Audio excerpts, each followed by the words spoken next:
Hello viewers, நான் அனிதா. இன்னைக்கு நம்ம என்ன பார்க்க போறோம்னா 12th standard max chapter 1 applications of matrices and determinants exercise 1.3ல 5th sum பார்க்க போறோம். இப்போ question என்ன கொடுத்திருக்காங்கன்னு பாத்தீங்கன்னா the prices of 3 commodities A, B and C are X, Y and Z per unit respectively அப்படின்னு கொடுத்துட்டாங்க.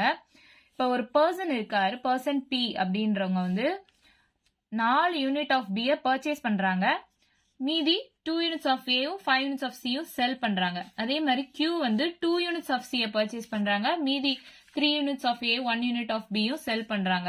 அதே மாதிரி இன்னொரு பர்சன் R வந்து 1 unit of A பர்ச்சேஸ் பண்றாங்க. மீதி 3 units of B 1 units of C செல் பண்றாங்க. இந்த ப்ராசஸ்ல 3 பேரும் earn பண்ண அமௌண்ட் வந்து ₹15,000, ₹1,000 and 4,000 அப்படின்னு கொடுத்துட்டாங்க. இப்போ கொஸ்டின் என்ன கண்டுபிடிக்க சொல்லியிருக்காங்கன்னா find the prices per unit of A, B and C கொடுத்துருக்காங்க. யூஸ் மேட்ரிக்ஸ் இன்வர்ஷன் மெத்தட் அப்படின்னு கொடுத்துட்டாங்க. மேட்ரிக்ஸ் இன்வர்ஷன் மெத்தட்னா ஃபர்ஸ்ட் இதெல்லாத்தையும் நம்ம ஒரு லீனியர் ஈக்குவேஷனா எழுதிட்டு அதை வந்து மேட்ரிக்ஸ் ஃபார்ம்ல கன்வெர்ட் பண்ணிட்டு அப்புறம் A இன்வர்ஸ் கண்டுபிடிச்சா இந்த ப்ராப்ளம் சால்வ் பண்ணலாம். ஃபர்ஸ்ட் ஸ்டெப் நம்ம எப்படி எடுத்துக்கலாம் அப்படின்னா கொஸ்டின்லேயே கொடுத்துருக்காங்க XYZலாம் வந்து prices of இந்த 3 commodity அப்படின்ட்டு. ஸோ நம்ம வந்து let XYZ are commodities of ABC அப்படின்னு எடுத்துக்கலாமா? எடுத்துட்டு இப்போ வந்து purchase பண்றாங்க அப்படின்னா வந்து நம்ம நெகட்டிவா எடுத்துக்கணும். செல் பண்றாங்க அப்படின்னா அதை நம்ம பாசிட்டிவா எடுத்துக்கலாம். பர்ச்சேஸ் பண்றோம்னா நம்ம கிட்ட காசு இருக்காது, நம்ம எல்லாத்தையும் கொடுத்துட்டு தான் வாங்குவோம். ஸோ அதனால அது நெகட்டிவ். செல் பண்ணா பாசிட்டிவ் அப்படின்னு நம்ம வந்து ஞாபகம் வச்சுக்கலாம். நெக்ஸ்ட் இப்போ நம்ம லீனியர் ஈக்குவேஷன் எழுதலாம். கொஸ்டின் என்ன கொடுத்துருக்காங்கன்னா a person P purchases 4 units of B. இப்போ லீனியர் ஈக்குவேஷன்ஸ் எழுதணும்னா A, B, C அந்த ஆர்டர்ல எழுதணும் இல்லையா? ஸோ ஃபர்ஸ்ட் வந்து A அப்படின்னு பாத்தீங்கன்னா பர்சன் P வந்து 2 units of A செல் பண்றாங்க. ஸோ 2 units of A செல் பண்றதுக்கு நம்ம செல்னா என்ன சொல்லியிருக்கோம்? பாசிட்டிவ் சொல்லியிருக்கோம். ஸோ 2x அப்படின்னு நம்ம எடுத்துக்கலாமா? அடுத்து B பாத்தீங்கன்னா a person P purchases 4 units of B. So அப்போ 4 வந்து நம்ம மைனஸ்ல எடுத்துக்கலாமா? ஸோ -4 into y அப்படின்னு எடுத்துக்கலாம். அடுத்து செல்ஸ் 5 யூனிட்ஸ் ஆஃப் C இல்லையா? அப்போ செல்ஸ் போது அது பாசிட்டிவ் தான். ஸோ 5 பாசிட்டிவ் போட்டுடலாம். 5 யூனிட்ஸ் ஆஃப் C தானே? So 5 into Z is equal to இங்க எவ்வளவு ஏர்ன் பண்ணிருக்காங்க அப்படின்னு கொடுத்துருக்காங்க இல்லையா? அப்போ ஃபர்ஸ்ட் நம்ம P தான் பார்த்துட்டு இருக்கோம். ஸோ P யோட ஏர்னிங்ஸ் வந்து 15,000. ஸோ அந்த கான்ஸ்டன்ட்டை நம்ம ரைட் சைட்ல எடுத்துக்கலாம். இது ஈக்குவேஷன் 1 நம்ம கன்சிடர் பண்ணிக்கலாம். நெக்ஸ்ட் ஈக்குவேஷன் பார்க்கலாம். இப்போ P முடிஞ்சிடுச்சு. நெக்ஸ்ட் பர்சன் Q என்ன பண்றாங்கன்னா purchases 2 units of C. So ABC அந்த ஆர்டர்ல தானே நம்ம எழுதிட்டு இருக்கோம். அப்ப A அப்படின்னு பார்க்கும்போது 3 யூனிட்ஸை செல் பண்றாங்க. செல்னா நம்ம பாசிட்டிவ் சொல்லியிருக்கோம். ஸோ 3 யூனிட்ஸ் வந்து செல் பண்றாங்க. நெக்ஸ்ட் B பார்க்கலாம். 1 யூனிட் ஆஃப் Bயும் செல் தான் பண்றாங்க. ஸோ அதே பாசிட்டிவ் தான். பிளஸ் 1 யூனிட்ன்றதுனால Y மட்டும் தான் வரும். நெக்ஸ்ட் வந்து பர்ச்சேசஸ் 2 யூனிட்ஸ் ஆஃப் C. அப்ப பர்ச்சேஸ்னா நெகட்டிவ் சைன் இல்லையா? So -2 Z is equal to இங்க Q என்ன ஏர்ன் பண்றாரு? ₹1000. ஸோ இங்க வந்து கான்ஸ்டன்ட் டேர்ம்ல 1000 எழுதிக்கலாம். இதை செகண்ட் ஈக்குவேஷனா நம்ம வச்சுக்கலாம். நெக்ஸ்ட் தேர்ட் ஈக்குவேஷன் பாருங்க. பர்சன் R பர்ச்சேசஸ் ABC ஆர்டர்ல பாத்தீங்கன்னா 1 யூனிட் ஆஃப் A வந்து பர்ச்சேஸ் பண்றாங்க. பர்ச்சேஸ்னா நெகட்டிவ் சைன் சொல்லியிருக்கோம். ஸோ 1 யூனிட் ஆஃப் A இல்லையா? So -x and sells 3 units of B. Next B ல பார்க்கணும். ஸோ 3 யூனிட்ஸ் வந்து செல் பண்றாங்க. செல்னா பாசிட்டிவ் சைன் தான். ஸோ +3y அப்படின்னு நம்ம எழுதிக்கலாம். Next and 1 unit of C. இந்த 1 யூனிட் ஆஃப் C அவங்க செல் தான் பண்றாங்க. ஸோ +Z அப்படின்னு எழுதிக்கலாம். இங்க R என்ன ஏர்ன் பண்றாங்க அப்படின்னு பாத்தீங்கன்னா 4,000 அப்படின்னு கொடுத்துருக்காங்க இல்லையா? ஸோ கான்ஸ்டன்ட் சைட்ல 4,000 அப்படின்னு எடுத்துக்கலாம். இதான் இந்த 3 லீனியர் ஈக்குவேஷன்ஸ். இப்ப இந்த லீனியர் ஈக்குவேஷன்ஸை மேட்ரிக்ஸ் ஃபார்மா எழுதி நம்ம சால்வ் பண்ணணும்.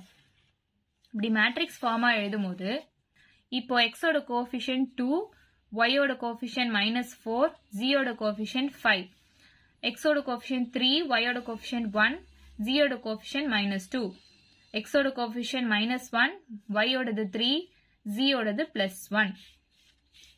இப்போ x, y, z is equal to இந்த constant termsலாம் இங்க எழுதிக்கலாம்.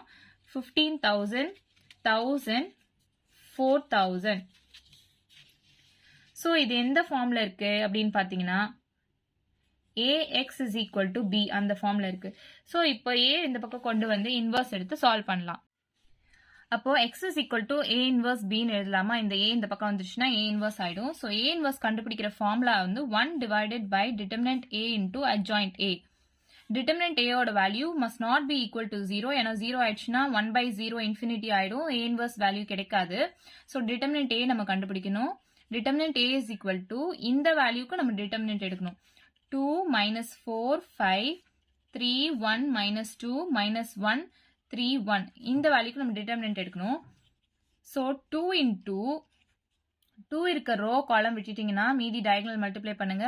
1 into 1 1 minus 3 into minus 2 minus 6 வரும். இங்கே ஒரு மைனஸ் சைன் இருக்கு. ஸோ பிளஸ் 6 நம்ம எழுதிக்கலாமா? ஸோ minus 4 into minus 4 இருக்க ரோ காலம் விட்டுட்டீங்கன்னா மீதி இருக்க element 3 into 1 3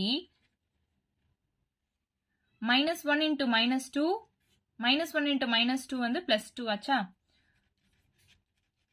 so plus 5 into 5 இருக்க ரோவும் காலம் விட்டுட்டீங்கன்னா 3 into 3 9 minus 1 into 1 வந்து minus 1 இங்கே ஒரு மைனஸ் சைன் இருக்கு. ஸோ plus 1 நம்ம எழுதிக்கலாம். So 2 into 7 minus into minus plus ஆயிடும். plus 4 into 3 minus 2 1 plus 4 into 3 minus 2 1 plus 5 into 10 14 plus 4 plus 50 which is equal to 68. இந்த term is not equal to 0ன்றதுனால a inverse exists நம்ம எடுத்துக்கலாம். next adjoint of a கண்டுபிடிக்கணும். adjoint a 3 by 3 மேட்ரிக்ஸ்க்கு கண்டுபிடிக்கணும்னா இதோட cofactor கண்டுபிடிச்சிட்டு the whole transpose பண்ணணும். So first cofactor கண்டுபிடிக்கலாம். உங்களுக்கு ஈஸியாக இருக்கிறதுக்காக நான் சொன்னது பாசிட்டிவ் சைனில் ஆரம்பித்து ஆல்டர்னேட் சைன்ஸ் எழுதிக்கோங்க. Plus minus plus minus plus minus plus minus plus alternate science எழுதிட்டு 2 இருக்க ரோ காலம் விட்டுட்டு மீதி இருக்க எலிமெண்ட் எழுதுனீங்கன்னா 1 minus 2 3 1 minus 4 இருக்க ரோ காலம் விட்டுட்டு மீதி இருக்க எலிமெண்ட் எழுதுனீங்கன்னா 3 minus 2 minus 1 1 5 இருக்க ரோ காலம் விட்டுட்டு மீதி இருக்க எலிமெண்ட் எழுதுனீங்கன்னா 3 1 minus 1 3 3 இருக்க ரோ காலம் விட்டுட்டு மீதி எழுதுனீங்கன்னா minus 4 5 3 1 1 இருக்க ரோ காலம் விட்டீங்கன்னா 2 5 minus 1 1 minus 2 இருக்க ரோ காலம் விட்டா 2 minus 4 minus 1 3 minus 1 இருக்க ரோ காலம் விட்டா minus 4 5 1 minus 2 3 இருக்க ரோ காலம் விட்டா 2 5 3 minus 2 1 இருக்க ரோ காலம் விட்டா 2 minus 4 3 1 the whole transpose. Positive sign இருக்கு. Positive 1 into 1 1 minus 3 into minus 2 வந்து minus 6 இங்கே ஒரு மைனஸ் சைன் இருக்கு. ஸோ plus 6 நம்ம எழுதிக்கலாம். இங்கே மைனஸ் சைன் இருக்கு. So minus 3 into 1 3 minus minus 1 into minus 2 வந்து plus 2 தான். plus 3 into 3 9 minus minus 1 into 1 வந்து minus 1. ஸோ இங்கே ஒரு மைனஸ் சைன் இருக்கு. ஸோ plus 1 நம்ம எழுதிக்கலாம். minus minus 4 into 1 minus 4 தான்.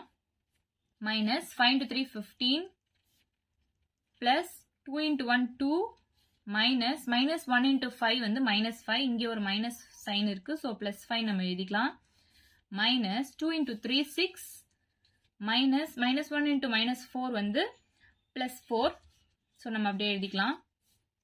plus minus 4 into minus 2 8 minus 1 into 5 5 minus sign இருக்கு. ஸோ இங்க minus 2 into minus 2 minus 4 minus 3 into 5 15 plus 2 into 1 2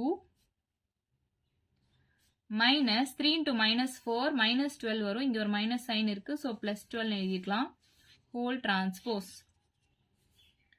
1 plus 6 7, 3 minus 2 1, இங்க மைனஸ் சைன் இருக்கு, so minus 1.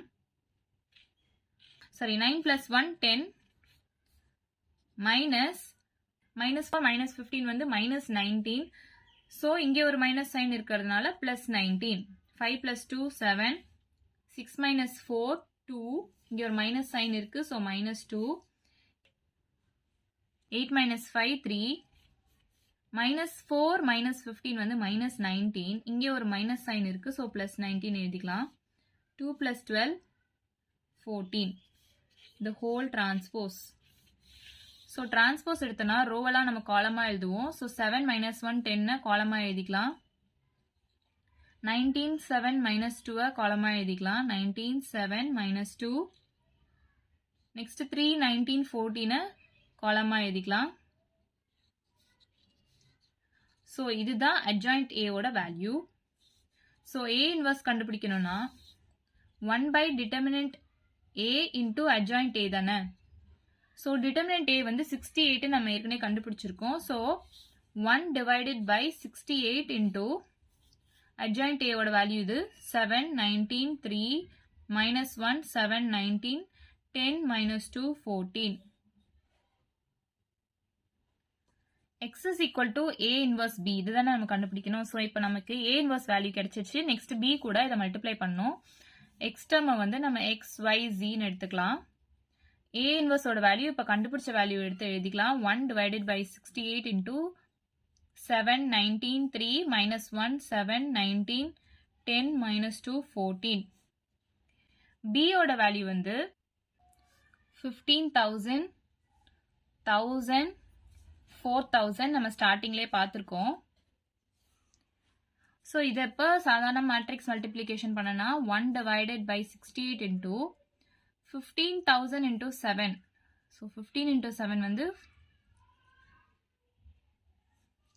ஸோ 1 0 5 1 2 3 zeros போட்டுட்டு 19 into 1000 19,000 plus 3 into 4,000 12,000 minus 1 into 15,000 minus 15,000 plus 7 into 1,000 7,000 plus 19 into 4,000 9 4s are 36 1 4s 4 7, so 76,000. 10 into 15 1,50,000 minus 2 into 1,000 2,000, 14 into 4,000 plus 56,000. So இதை solve பண்ணோம் அப்படின்னா 1 divided by 68 into 0 0 0 9 10 11 16 1 2 3, so 1 3 6 0 0 0. next 7,000 plus 76,000 வந்து 83,000. 83,000 minus 15,000 வந்து 68,000. so 1,50,000 plus 56,000 வந்து 2,06,000. 2,06,000 minus 2,000 வந்து 2,04,000. So இது எல்லாத்தையும் நம்ம கேன்சல் பண்ணலாம். கேன்சல் பண்ணால் என்ன வரும்? 2 3s are 6, 2 4s are 8, 2 6s are 12, balance 1, 2 8s are 16. So 2 1s are 2, balance 1, 2 7s are 14, 2 3s are 6, 2 4s are 8. So 17 1s are 17 2s are. So இங்கே வந்து 2000 வருமா? So 68,000 கேன்சல் பண்ணா 1000 வரும். Similarly இந்த term நம்ம கேன்சல் பண்ணோம்னா so 2 3s are 6, 2 4s are 8, 2 10, 2 2s are 4 0 0 0, 2 1s are 2, balance 1, 2 7s are 14, 2 5s are 10, 1 0 0 0, 17 1s are 17 3s are. So இங்கே 3000 வருமா? So xy z is equal to 2000 1000 3000. அப்போ நம்ம இதை எப்படி எழுதலாம்னா x is equal to 2000 rupees போட்டுக்கோங்க மறக்காம. y is equal to rupees 1000. z is equal to rupees 3000. So, questionல என்ன கொடுத்திருக்காங்க? The prices per unit of A, B, C தான் கண்டுபிடிக்க சொல்லியிருக்காங்க. Are rupees 2000, rupees 1000, rupees 3000 அப்படின்னு நம்ம எழுதிக்கலாமா? இவ்வளவுதான் நம்ம சம். வீடியோ பிடிச்சிருந்தா லைக் பண்ணுங்க, ஷேர் பண்ணுங்க, சப்ஸ்கிரைப் பண்ணுங்க. ஏதாச்சும் டவுட் இருந்தா கமெண்ட் பண்ணுங்க. தேங்க்யூ.